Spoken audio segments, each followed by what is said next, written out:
Thanks for staying with us here on Inside City Hall, where we turn our attention back to the future of Mayor Adams' corruption case. As we've reported, the judge overseeing the case ended yesterday's hearing without coming to a decision on the Justice Department's move to drop the charges. Adams testified under oath that the Trump administration's efforts to drop the case came with no strings attached. Joining me now to break some of this down is criminal defense attorney and former Manhattan Assistant District Attorney Jeremy Saland. And welcome back to the program, Jeremy. Good to see you again. So, Jeremy, the mayor said under oath that there were no promises made in exchange for federal prosecutors dropping this case.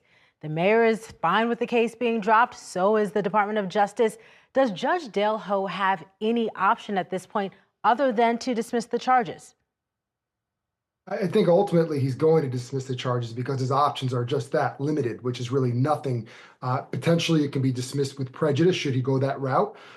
Interestingly enough, it's being asked to be dismissed without prejudice or dismiss it without prejudice. But I think he's pretty much handcuffed within reason. And it's worth noting that we heard a couple of times from the Department of Justice, or more specifically, Beauvais, and you heard from the defense as well, that he swore under oath that there was no quid pro quo.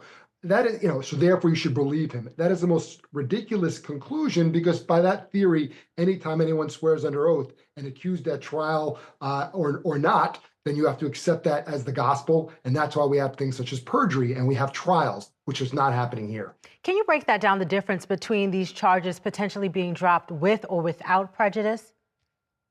Absolutely. So if something is dropped without prejudice, that means it can be resurrected and can be brought back. And that's a concern that's being asserted here, is that now there's something hanging over the mayor's head, that if he doesn't cooperate, what happens next? He gets indicted again on these charges, or the case gets filed again. There's also some concerns about other charges that may come out, whereas opposed to it being done with prejudice, meaning there's finality and it's done, it cannot be resurrected. Thank you for explaining that. I'm so curious, what did you make of the #2 at Main Justice coming to New York City and sitting by himself at the table for the prosecution in this hearing for the mayor's case? I mean, is that something we typically see? Because that feels pretty extraordinary to me. It's painful to give him some credit, but I'll give him credit to say that he finally had the courage, or as we say in New York, the chutzpah, to get up there and do it on his own, because he tried to get everyone else to do it for him. By everyone else, we heard from Sassoon, who was the acting U.S. attorney for the Southern District. We heard from the line assistant who was handling the case. I'm not going to do this. This is an injustice. This is not what we do. So it's surprising in the sense that it should not have gotten here with the people resigning, but it's not surprising also in the sense that now we're at a point where he has to do it himself, because there may not be the people willing to do it for him. And what explanation did Imo Bovie offer up as to why the DOJ believes this case should be dismissed? Well, he went back to his issue about the mayor being able to do his job, though we heard from the mayor's own words that he could do his job even with his pending indictment. We heard about his cooperation with the president's plan in terms of immigration. But that's not a reason, that's not a legal basis, not a factual basis to dismiss a case. That is frightening, because what that says is that if you cooperate and you do what I want you to do, I will do right by you and dismiss your case. That is the definition, if you will, of quid pro quo.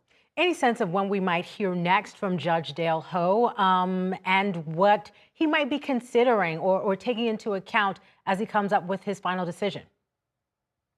My guess is that, as he said, he doesn't want this to be prolonged. It doesn't benefit anyone. There's going to be a resolution, but I think he's going to be thorough and systematic, and he's going to say very clearly what he thinks. He's going to articulate that in a decision, so it's not just sort of an asterisk in history, but actually something that people can look back on, right or wrong, and say, this is what happened with Mayor Adams' case. This is what the Department of Justice did, and this is how we proceed. Whether that's the rule of law or not, Judge Ho will make it clear.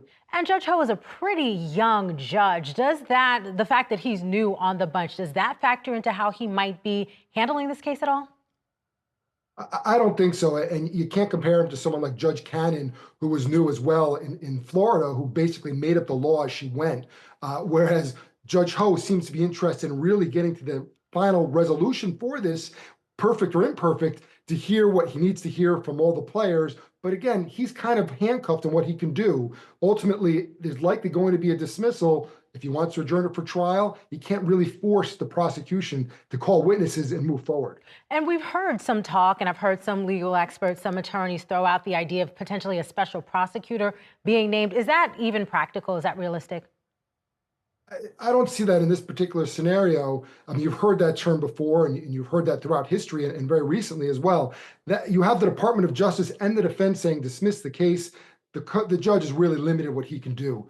So that's what he's doing now, listening to the evidence, and he'll make his decision. But I think he's going to make a very strong record of why he came to this conclusion, even if forced. Yeah, I want to ask you about the DOJ Chief of Staff, Chad Mizell. He posted a thread on social media basically criticizing the legal theories in the prosecution brought against the mayor last September. What do you make of this? Like a top federal prosecutor at Main Justice criticizing the work of the SDNY in such a public way?